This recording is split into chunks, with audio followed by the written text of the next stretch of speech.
suite, c'est l'instant culture de la matinale avec Ilham Berada. Bonjour Ilham. Bonjour Nadia, bonjour à tous. Bonjour. Et bonjour Rachid Zaki. Bonjour. On est ravis de vous recevoir sur le plateau de la matinale. Tout le plaisir est pour moi. Donc Ilham, aujourd'hui, vous allez nous parler du festival, donc, et plus précisément donc, de Rachid Zaki, qui est réalisateur. Vous êtes en compétition donc, avec Scénario pour les courts-métrages. La projection est prévue vendredi, je crois, c'est le dernier jour. Est-ce que c'est un suspense qui n'est pas trop difficile à vivre ? Oui, je voudrais juste profiter de l'occasion, ma petite fille est en train de me voir, c'est son anniversaire, donc je lui souhaite joyeux anniversaire. Joyeux anniversaire. Elle s'appelle comment votre petite Elle s'appelle fille ? Hidaya, elle va partir à l'école. Donc, Hidaya Hidaya. Alors joyeux anniversaire Hidaya, voilà. Donc en parlant de compétition, c'est vrai que c'est très compliqué. Moi je reviens à la compétition après 4 ans d'absence. Avec mon troisième court-métrage, je continuerai. Et là, cette année, je viens avec le poids déjà de cette absence de la compétition et de la scène cinématographique marocaine en tant que réalisateur, quoique j'ai travaillé en tant que scénariste. Et puis, placé en dernier jour, c'est une grosse responsabilité parce que le stress, tout le monde te demande le matin quand est-ce que ton film va passer. Donc à un moment donné, tu te dis, je préfère passer le premier ou deuxième jour et laisser le stress, voilà. Alors, je profite justement, parlez-nous un peu de scénario, parlez-nous de ce film, parce que je sais que il a été tourné en 5e position, mais vous avez un 4e qui est en montage, donc c'est un peu compliqué. Expliquez-nous un peu cette situation et parlez-nous de scénario, de quoi il parle. Moi, j'imagine que c'est le scénario comme d'un réalisateur ou d'un écrivain ou de quelqu'un, et donc j'aimerais bien que vous nous parliez un peu de ce film-là en particulier.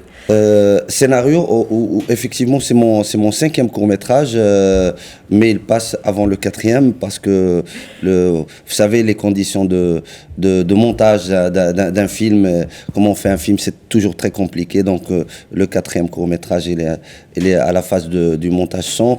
Et puis voilà, moi je me dis toujours qu'à un moment ou un autre, quelqu'un qui est dans l'écriture surtout, il se pose toujours la question sur l'écriture elle-même. Il essaie de questionner l'acte d'écrire lui-même. Et puis voilà, ce film s'appelle Scénario. Et c'est un scénario, on va voir, c'est un scénario en cours d'écriture, mais c'est bien plus que ça. Voilà. Alors, vous parliez justement du 4e ou du 5e, donc c'est un peu compliqué. Ça me permet de vous poser une question un peu sur les conditions de financement du court-métrage, qui est un petit peu le parent pauvre du 7e art marocain. Il y a deux formules en fait pour faire, que ce soit les longs ou les courts, mais surtout les courts. C'est ou bien le fonds d'aide, l'avance, le fonds d'aide, l'avance sur recette du CCM, du Centre cinématographique marocain, ou bien les fonds propres. Certains producteurs ils font ça dans le cadre pour avoir l'agrément d'exercice.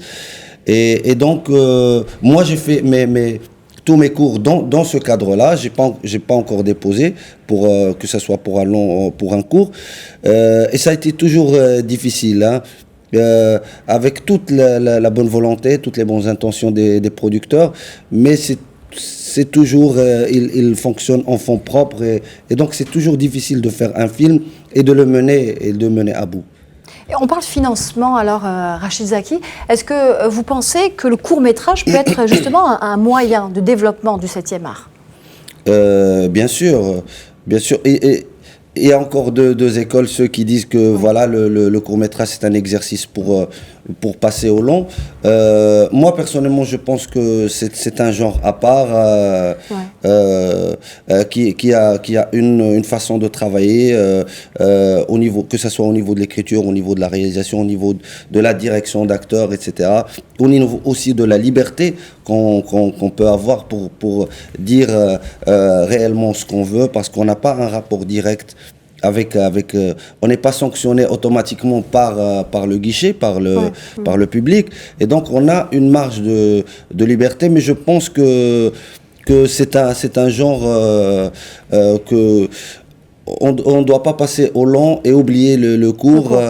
C'est un exercice que beaucoup de réalisateurs, de grands réalisateurs, ont fait.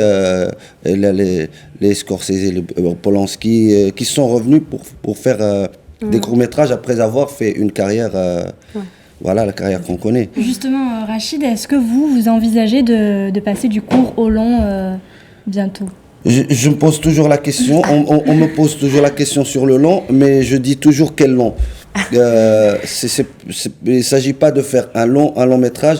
Comme j'ai dit tout à l'heure, tu peux être sanctionné, que ce soit par la critique, que ce soit par le public. Et à ce moment-là, faire un long, on vérifie réellement si on a notre place. Et je pense que ou bien tu prends ta place dans l'échiquier, je vais dire, du cinéma marocain, 7e art marocain, ou bien tu sors par la grande porte, par la petite. Nadia, voilà. On a encore un temps pour... On a un petit peu de temps. En tout cas, pour l'instant, on a 2 minutes, si vous voulez être précis. Voilà, en parlant justement du 7e art marocain, donc cet échiquier qui est le cinéma marocain, la 19e édition célèbre justement les 60 ans du cinéma marocain. Pour vous, je sais que vous n'avez pas une formation académique, vous êtes un autodidacte, mais vous avez certainement un regard sur ce cinéma marocain qui célèbre les 60 ans. Est-ce que pour vous, ces 60 ans, c'est la maturité? Est-ce qu'il y a encore beaucoup de choses à faire? Et quel est un peu le film qui vous a marqué dans ces 60 ans de cinéma marocain? Je dirais sans hésitation. Il y a 2 films, moi, qui m'ont marqué. Il y a 1000 mois de Fawzi Ben Saïdi et Les yeux secs de Nargis Nedjar. Et puis pour parler du cinéma, je pense que le cinéma marocain est en train de mûrir réellement. C'est pas moi qui le dis, c'est au niveau de l'Afrique, c'est au niveau de la production, mais il y a aussi une certaine qualité qui vient. Il y a aussi un souffle nouveau avec des étudiants d'écoles de cinéma qui viennent et qui ramènent un nouveau langage. Moi, je suis plus jeune, je suis entre les deux, mais il y a beaucoup de jeunes qui arrivent justement. Et je pense qu'il y a un bel avenir qui attend le cinéma au Maroc. En tout cas, moi je suis d'accord avec vous, surtout par rapport aux yeux secs de Nargis Nedjar, c'est un de mes préférés, donc complètement d'accord avec vous concernant le cinéma marocain.